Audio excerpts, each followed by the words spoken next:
The creative apocalypse. As a graphic designer, I am trained to see the soul in the details.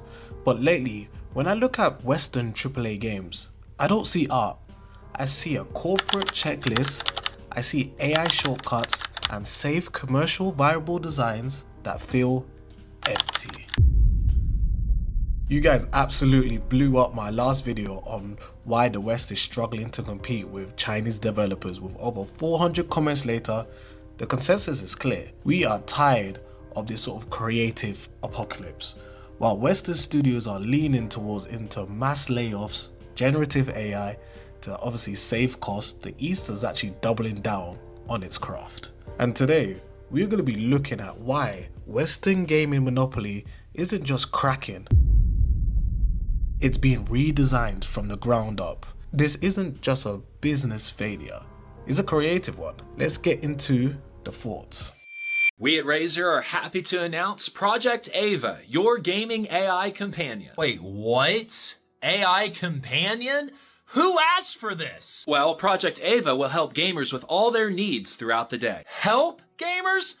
This is the reason gamers can't afford RAM and graphics cards right now. What reason? AI! Every time your Ava companion answers a question, that uses RAM and graphics card resources in AI data centers, which drives demand through the roof for the same RAM and graphics cards, creating a shortage, which screws gamers. Oh, well, This is just proof that gaming companies like Razer don't actually care about gaming. Your CEOs aren't even thinking that AI is the #1 enemy of the gaming industry right now. I can't believe you guys have the gall to try and sell this product to gamers. Gamers don't need an AI companion to goon to. We just want gaming to be affordable again.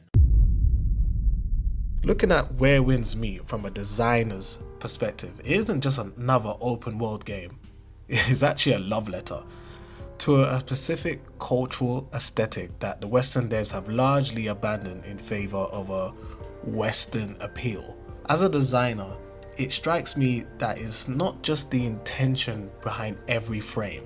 It feels handcrafted, from the physics to the combat to the architectural lighting and the sort of high stakes of the gacha system. Even on this single strong vision, I can truly see that undeniably they are trying to bridge that gap between passion and at the same time compete with the Western market. And don't get me started with Tides of Annihilation. Now don't get me wrong, this is polish here, but let's look at the HUD UI. The way the design is centered around the player's retention, microtransactions are, hopefully it's not going to be a problem. But the fact that we're getting these big powerhouse voice actors like Jennifer English, that the game is going to be based around this sort of lore of how Final Fantasy 16 has kind of did their sort of systems. You can see that they're taking all these sort of great things from all these sort of Western studios and they're kind of making it into one. But let's talk about the soul of what's going on with these AAA companies recently. But let's talk about the finer details, something where a lot of people don't really notice, the kind of soul of the textures. In AAA companies recently, we've been seeing a big monopoly on the sort of Unreal Engine, and we're starting to kind of see a lot of new games that have the same kind of similar polish. Like, I can't be the only one, but when you start to see a lot of these zombie apocalypse, first-person shooters, third-person shooters, they all start to kind of mesh the same and kind of all look the same and even play the same. But using examples like where wins me when it comes to different fabrics, different textures, different lighting, just getting a different look on history, you start to see that the color palette feels a bit more traditional. It's kind of its Western counterparts that we see palettes designed from different teams, and you can definitely see that there's a different influence between the two industries. And let's not get started with the mass layoffs, which is obviously related to the sort of Square Enix and AI related news. It's getting to this point where efficiency versus artistry is constantly going through battles right now. We're just up against each other, and it's getting to the point where we don't know what we're going to be doing. We know the West is pivoting hard towards generative AI. They're doing this to cut costs while laying off hundreds of talented developers. But the reason why the East is winning this sort of visual war right now isn't just because they have bigger budgets, of course. It's because there's still value of the artists over the algorithm. They are building foundations while the West is still trying to maintain this facade.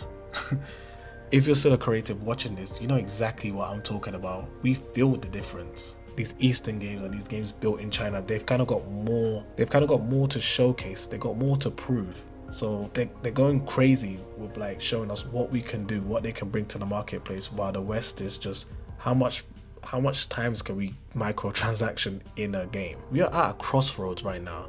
And as a designer, it's painful to see the talent being replaced by prompts, but the success of games like Where Winds Meet proves that you guys are still craving the sort of human touch.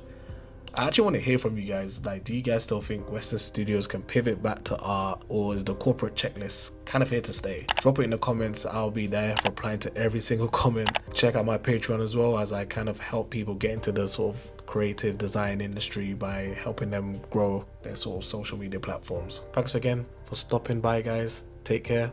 Peace.